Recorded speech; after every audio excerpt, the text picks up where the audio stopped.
السلام علیکم ورحمۃ اللہ۔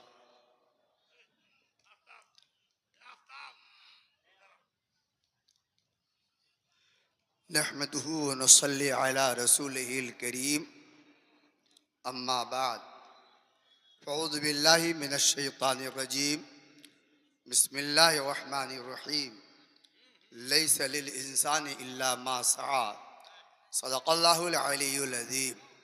درود شریف پڑھیں۔ اللہم صلی علی سیدنا و شفیعنا و مولانا محمد بارک وسلم، صلاۃ و سلاما علیک یا رسول اللہ، بارک وسلم صلاۃ و سلاما علیک یا حبیب اللہ۔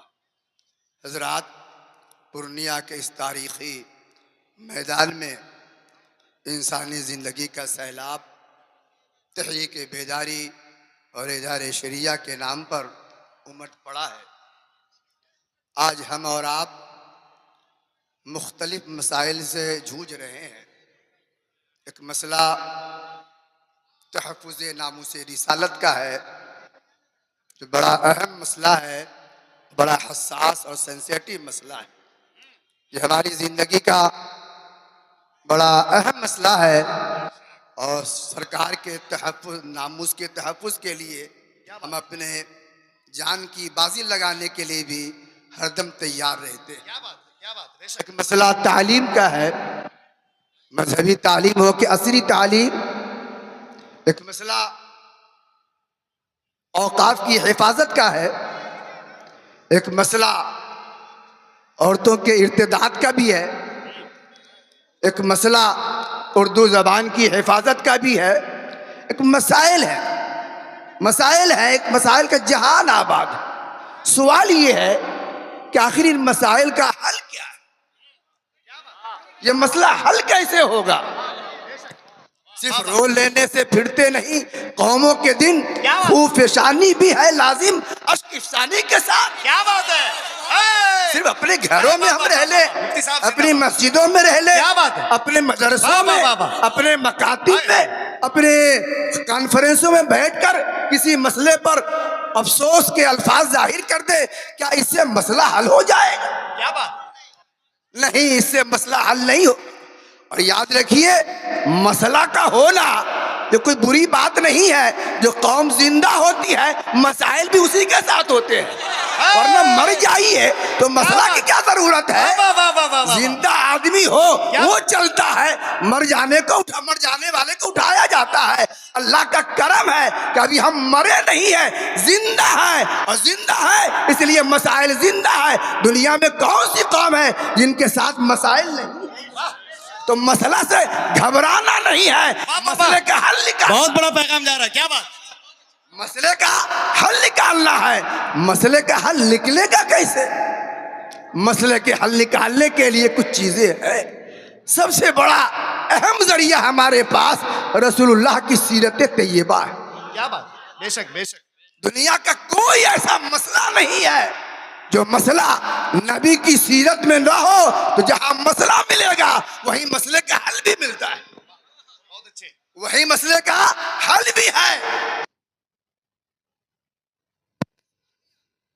چلیے نبی کی سیرت میں دیکھتے ہیں کہ آخر اس مسئلے کا حل کیا ہے۔ حضرات، آپ کو معلوم ہے کہ زمانے جاہلیت میں مکہ شریف کے اندر کتنی بدامنی تھی، کتنا فساد تھا۔ وہ کون سی برائی تھی جو مکہ شریف کے سرزمین پر نہ پائی جاتی تھی؟ لوگوں کا حق مارا جاتا تھا، کیا کیا معاملہ تھا حضرات۔ مگر اس وقت زمانے جاہلیت میں بھی کچھ غیور لوگ اکٹھا ہوئے، اور اکٹھا ہونے کے بعد انہوں نے کہا آخر کب تک ہم ان مسائل سے جوجھتے رہیں گے، اور کب تک مکہ بدامنی اور فساد کا شکار رہے گا؟ چلو آؤ کچھ مل بیٹھ کر ہم اس مسئلے کا حل نکالتے ہیں۔ اور چند لوگ بیٹھے اور ایک تنظیم تیار کی، جو تنظیم سیرت کی کتابوں میں حلف الفضول کے نام سے جانا جاتا ہے۔ حلف الفضول کیا ہے؟ حلف الفضول ایک تنظیم تھی، ایک تحریک ہے جو مکہ شریف میں ان لوگوں نے بنائے، چند لوگوں نے بنائے تھے۔ اس کا نام حلف الفضول اس لیے پڑا تھا کہ اس کے بنانے والے میں سب کے نام کے ساتھ فضل لگا ہوا تھا۔ اللہ کے رسول صلی اللہ تعالی علیہ وسلم کو یہ تنظیم اور یہ تحریک جو زمانے جاہلیت کے مکہ کے لوگوں نے بنائی تھی، اتنی پیاری تھی یہ تنظیم، یہ تحریک سرکار کو اتنی پسند تھی کہ ارشاد فرمایا کرتے تھے، آج بھی اگر کوئی مجھ کو آل حلف الفضول کے نام سے کسی کی مدد کے لیے پکارے تو محمد رسول اللہ رات میں بھی مدد کرنے کے لیے تیار ہے۔ واہ واہ واہ واہ واہ واہ۔ حضرات میں اللہ اکبر اکبر، یا رسول اللہ، حضرات زندہ باد زندہ باد۔ یہ تحریک بیداری حضرت مولانا غلام رسول صاحب بلیاوی کی تحریک نہیں ہے اور نہ ہی اور لوگوں کی تحریک ہے، یہ تحریک در حقیقت سرکار کی سیرت سے ماخوذ ہے۔ کیا اور بات، جب جب مسئلہ پیدا ہوتا ہے کیا بات؟ سرکار کے سیرت طیبہ کے اسی پہلو کو سامنے رکھ کر ہمارے علماء نے تنظیمیں بنائی، تحریک چلائی۔ آپ کو یاد ہوگا شاہبانوں کا کیس جب 1985 میں اٹھا تھا تو علامہ ارشد القادری رحمت اللہ تعالی علیہ نے کیا بات ہے؟ سیوان کی سرزمین پر وہ جلسہ قائم کیا تھا، ایک تاریخی جلسہ تھا۔ اور حضرات پھر علامہ ارشد القادری صاحب نے اردو کے حوالے سے مختلف علاقوں میں جلسہ قائم کیا۔ دلی کے رام لیلا میدان میں سن 1995 میں حضرت علامہ ارشد القادری رحمت اللہ تعالی علیہ نے جلسہ قائم کیا۔ حضرات پھر 1995 ہی میں 94 میں ادارے شریعہ کانفرنس کے نام سے علامہ ارشد القادری صاحب نے جو قائم کیا ہے وہ آپ کا سامنے ہے، تاریخی حوالوں کے سامنے آپ کے سامنے موجود ہے۔ حضرات یہ تحریک بیداری بھی اسی تحریک اور تنظیم کا حصہ ہے۔ در حقیقت یہ تحریک نہیں ہے، ہمارے مسائل کے حل کے لیے کیا بات؟ ایک روٹ مارک ہے، واہ۔ ایک مارگ درشن ہے۔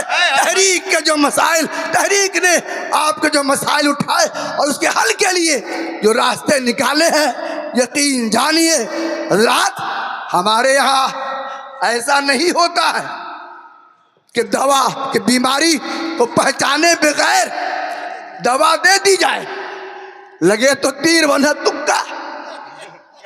یہ ادارے شریعہ ہے، پہلے مرض کی تشخیص کرتا ہے، پہلے بیماری کو پہچانتا ہے، اور جب بیماری کی پہچان ہو جاتی ہے تب جا کے مولانا بلیاوی صاحب دوا لاتے، نسخہ لاتے ہیں۔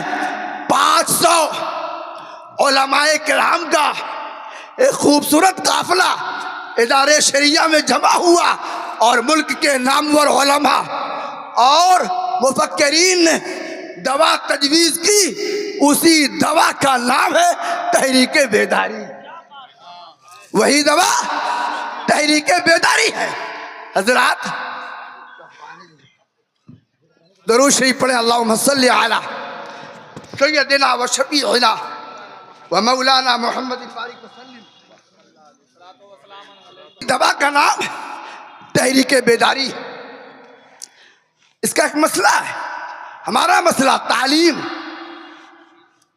عرض کرنا ہے کہ تعلیم ہمارے مذہب میں کس قدر اہم ہے۔ آئیے ذرا ہم آپ کو بتائیں،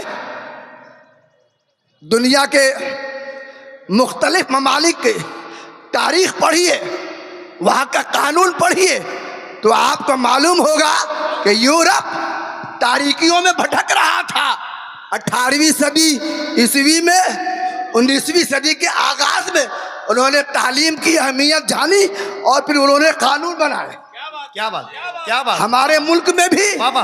بہت بعد میں چل کر تعلیم کے حوالے سے جاگرکتا پیدا ہوئی اور پھر رائٹ ٹو نیشن لے کر آئے، رائٹ ٹو نیشن لے کر آئے کہ تعلیم سب کا مولک ادھیکار ہے، سب کا پیدائشی حق ہے۔ کیا بات۔ دنیا کے جس قانون میں جائیے ہر قانون نے یہی کہا، ہر ملک نے یہی کہا، ہر مفکر نے یہی کہا کہ تعلیم انسان کا حق ہے۔ مگر یہ ہمارے پیغمبر صلی اللہ تعالی علیہ وسلم ہمارے سرکار فرماتے ہیں کہ تعلیم حق نہیں ہے، تعلیم فرض ہے۔ کیا بات تعلیم حق واہ، نہیں، واہ، واہ، واہ، تعلیم فرض ہے۔ ہائے۔ علماء کرام کا ایک خوبصورت قافلہ یہاں عمدہ، تشریف فرما ہے، بہت عمدہ۔ قاضی سیمانچل حضرت علامہ حضرت یہ جو جملہ حضرت قاضی شریعت ویشالی نے فرمایا ہے تعلیم کے تعلق سے، میں اسٹیج سے بھی گزارش کروں گا اور عوام سے بھی کہ حضرت وہ جملہ پھر فرمائیں کہ تعلیم کیا ہے۔ ابھی ایک جملہ آپ نے فرمایا ہے بس، اور اس جملے کا استقبال چاروں طرف سے نعروں کی گونج میں ہونا چاہیے۔ ہائے، کیا بات تعلیم دنیا کے جس ملک میں جائیے، جس ملک کا قانون اٹھا کے دیکھیے، سب نے یہی کہا ہے کہ تعلیم لوگوں کا مولک ادھیکار ہے، پیدائشی حق ہے۔ ہمارے ملک میں باضابطہ قانون بنا ہے رائٹ ٹو ایجوکیشن کا، اسی لیے بال رچھک جو تنظیمیں ہوتی ہیں وہ گاؤں گاؤں میں اور شہروں میں گھومتی ہیں۔ کوئی چھوٹا بچہ 14 سال کے نیچے کا کوئی کام تو نہیں کر رہا ہے، اور اگر پکڑا جاتا ہے تو اٹھا کے لایا جاتا ہے۔ عرض کرنا چاہوں گا بہرحال جہاں جائیے سب یہی کہتے ہیں تعلیم پیدائشی حق ہے۔ مصطفیٰ فرماتے ہیں طلب العلم، اللہ اکبر، ہاں، زور سے ہاتھ اٹھ جائیں، نعرہ تکبیر، اور آواز بڑھا کے نعرہ رسالت۔ تعلیم زندہ باد، زندہ باد۔ فرض ہے، جانتے ہیں آپ حق اور فرض میں اور جوہری فرق ہے۔ حق اختیاری ہوتا ہے، چاہے تو لے چاہے تو چھوڑ دے، لیکن حق فرض جو ہوتا ہے وہ اختیاری نہیں ہوتا ہے، وہ اجباری ہوتا ہے۔ کوئی چھوڑنا بھی چاہے تو چھوڑ نہیں سکتا، چھوڑنا بھی چاہے تو چھوڑ نہیں زندہ سکتا۔ باد، زندہ باد۔ جیسے نفل نماز اختیاری ہے، پڑھیے تو ٹھیک، نہ پڑھیے تو کوئی گناہ نہیں، لیکن جو نماز فرض ہے وہ اختیاری نہیں ہے، وہ اجباری ہے، پڑھنا ہی ہے، پڑھنا ہی ہے، پڑھنا ہی ہے۔ میں عرض کرنا چاہوں گا ہمارے وہ سچر کمیٹی نے رپورٹ پیش کی تھی کہ یہ قوم 60-70 سال میں بہت پیچھے آ گئی ہے، اقتصادی اعتبار سے بھی، مالی اعتبار سے بھی، سماجی اعتبار سے بھی، اور معاشی اعتبار سے بھی، سیاسی اعتبار سے۔ اگر یہ قوم پس اسی پٹی پہ جانا چاہتی ہے تو ایک راستہ ہے، اور راستہ کیا ہے؟ شکشا، شکشا، شکشا۔ مجھے ہنسی آئی، بہت اچھے، بہت اچھے بابا۔ میں جناب سچر کمیٹی سچر صاحب کی رپورٹ 2006 میں پارلیمنٹ میں پیش ہوئی تھی، جب پڑھا بڑی ہنسی آئی کہ ہماری پریشانیوں اور ہماری بیماریوں کا جو علاج اور ہماری بیماریوں کی جو دوا جناب سچر بتا رہے ہیں، یہ دوا تو 1400 سال پہلے ہمارے سرکار بتا چکے ہیں۔ نعرہ تکبیر، نعرہ رسالت۔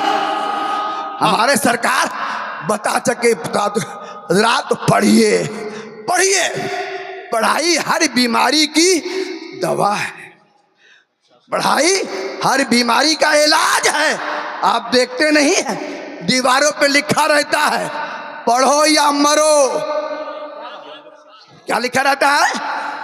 پڑھو یا مرو۔ کیا مطلب؟ زندہ رہنا ہے تو پڑھنا ہوگا، اور اگر کسی قوم نے مرنے کی قسم کھالی ہے نہ پڑھے۔ لکھا رہتا ہے آدھی روٹی کھائیں گے پھر بھی پڑھنے جائیں گے۔ کیا مطلب؟ بھوکا رہنا بھی پڑے تو بھوکے رہ جائیے، مگر اپنے بچوں کو جاہل مت رکھیے۔ کسی شاعر نے کہا لیس الجمال باسواب تزیننا ان الجمال جمال العلم والادب۔